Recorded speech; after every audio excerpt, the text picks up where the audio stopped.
అందరికీ నమస్కారం. ఈరోజు మనం ఒక కల గురించి, ఆ కల కోసం చెల్లించే వెల గురించి మాట్లాడుకోబోతున్నాం. అదే అమెరికన్ డ్రీమ్. కానీ ఆ కల చెదిరిపోతే దేశ బహిష్కరణ. ఈ పదం వినడానికే చాలా భారంగా ఉంటుంది కదూ. ఇది కేవలం ఒక ప్రయాణం ముగియడం కాదు, ఎన్నో జీవితాలను, ఎన్నో ఆశలను తలక్రిందులు చేసే ఒక సంఘటన. అసలీ కలల వెనుక ఉన్న నిజమైన వెల ఎంతో ఇప్పుడు చూద్దాం. మనం ఈ కథలోకి పూర్తిగా వెళ్లే ముందు ఒక చిన్న విన్నపం.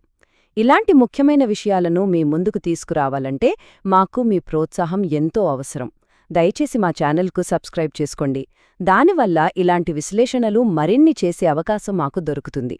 ఒక్కసారి ఊహించుకోండి, ఒకరి దగ్గర చట్టబద్ధమైన వీసా ఉంది, మంచి పేరున్న ఉద్యోగం ఉంది, అన్నీ నియమాల ప్రకారమే చేస్తున్నారు.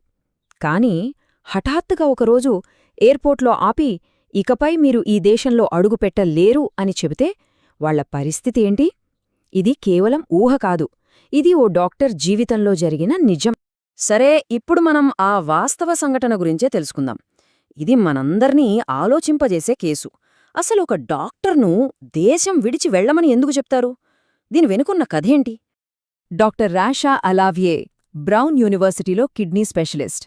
తన దగ్గర 2027 దాకా వ్యాలిడిటీ ఉన్న H1B వీసా ఉంది. అయినా సరే బాస్టన్ ఎయిర్పోర్ట్లో ఆమెను వెనక్కి పంపించేశారు. అసలు షాకింగ్ విషయమేంటంటే, ఒక ఫెడరల్ జడ్జ్ ఆమెను పంపొద్దని ఆదేశాలు ఇచ్చినా సరే ఆ ఆర్డర్ అక్కడికి చేరేలోపే ఆమెను విమానం ఎక్కించేశారు. ఎంత దారుణం కదా! ఆమెతో పనిచేసే డాక్టర్ జార్జ్ బేలిస్ ఏమన్నారంటే, ఇది చాలా దారుణం అన్నారు. ఆయన మాటల్లోనే మనకు ఆ గందరగోళం అర్థమవుతుంది. చట్టప్రకారం దేశంలో ఉండటానికి అన్ని అర్హతలున్నా అసలు కారణమేంటో చెప్పకుండా వెనక్కి పంపడమేంటి? ఇది ఆమెకు మాత్రమే కాదు, ఆమె వైద్యం కోసం ఎదురుచూసే రోగులు కూడా అన్యాయమే.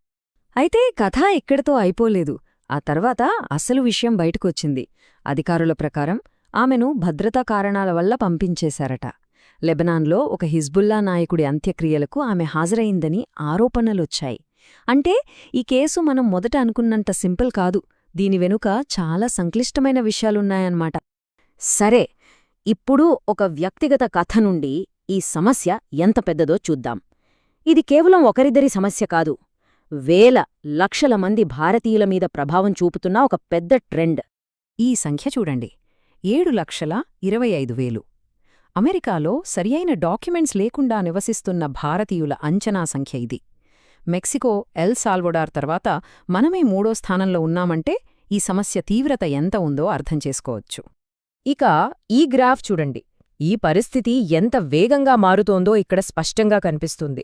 2020లో సరిహద్దు దగ్గర కేవలం 1000 మంది భారతీయులు పట్టుబడితే 2023 వచ్చేసరికి ఆ సంఖ్య ఏకంగా 43,000కు పెరిగింది. అంటే 4,200% పెరుగుదల.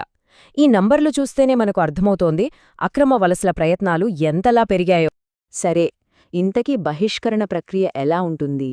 ఇంటికి తిరిగి వెళ్లే ఆ ప్రయాణం వెనుక ఉన్న కఠిన వాస్తవాలేంటి?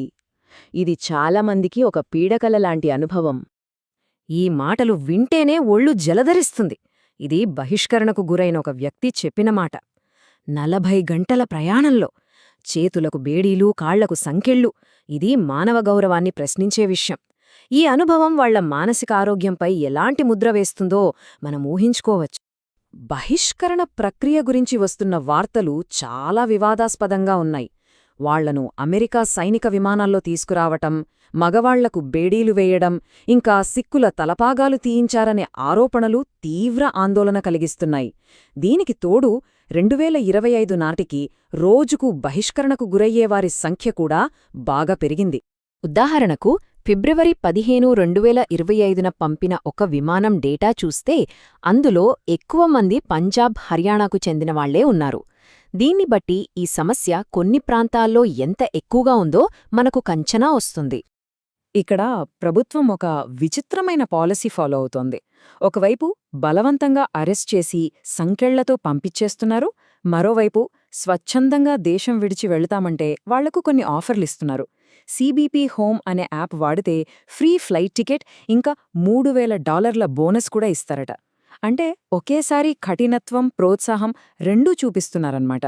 ఈ బహిష్కరణల ప్రభావం కేవలం వ్యక్తుల మీదే కాదు, రెండు దేశాల మధ్య సంబంధాలపై, మన దేశ రాజకీయాలపై కూడా పడింది.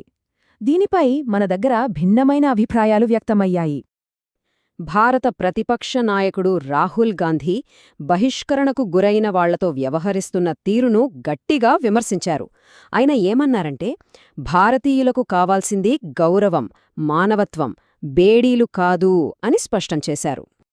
కాని ప్రభుత్వ వాదన మరోలా ఉంది. భారత విదేశాంగ మంత్రి ఎస్ జయశంకర్ ఏమన్నారంటే, ఇదొక సాధారణ అంతర్జాతీయ ప్రక్రియ అని చెప్పారు. అక్రమంగా ఉంటున్న వారిని వెనక్కి తీసుకోవడం ప్రతి దేశం బాధ్యత, ఇది కొత్తేమీ కాదన్నారు. ఈ రెండు మాటలు ఈ సమస్యపై మన దేశంలో ఉన్న రెండు భిన్నమైన కోణాలను చూపిస్తున్నాయి. సరే, ఇప్పుడు ఈ మొత్తం కథలో అత్యంత ముఖ్యమైన భాగానికి వద్దాం. American dream.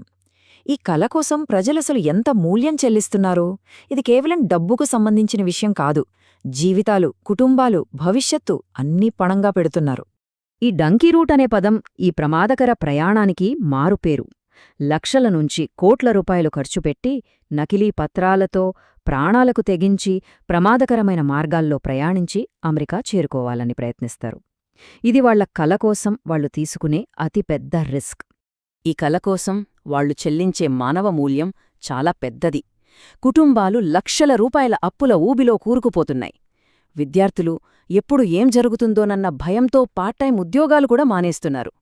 ఓవర్ స్పీడింగ్ లాంటి చిన్న తప్పులకు కూడా దేశం విడిచి పంపించేస్తున్నారంటే ఆ భయం ఏ స్థాయిలో ఉంటుందో ఆలోచించండి. ఈ మాటల్లో ఎంత నిస్సహాయత ఉందో గమనించండి.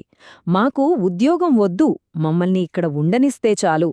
ఒకప్పుడు పెద్ద పెద్ద కలలతో ఆ దేశానికి వెళ్లినవాళ్లు ఇప్పుడు కేవలం అక్కడ బతకగలిగితే చాలని వేడుకుంటున్నారు. ఇది కలలు ఎలా పీడకలలుగా మారుతాయో చెప్పడానికొక చేదు నిజం. కాబట్టి మనల్ని మనం వేసుకోవాల్సిన ప్రశ్న ఇదే. ఒక కల కోసం ఇంత భారీ మూల్యం చెల్లించాల్సి వచ్చినప్పుడు ఆ కల నిజమైన విలువ ఎంత?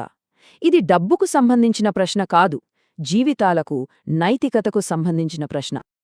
ఈ విశ్లేషణను చివరి వరకు చూసినందుకు ధన్యవాదాలు. వార్తలు వెనుక ఉండే ఇలాంటి మానవ కథలను మరింత లోతుగా అర్థం చేసుకోవడానికి దయచేసి మా ఛానల్కు సబ్స్క్రైబ్ చేసుకోండి. మరో విశ్లేషణతో మళ్ళీ కలుద్దాం.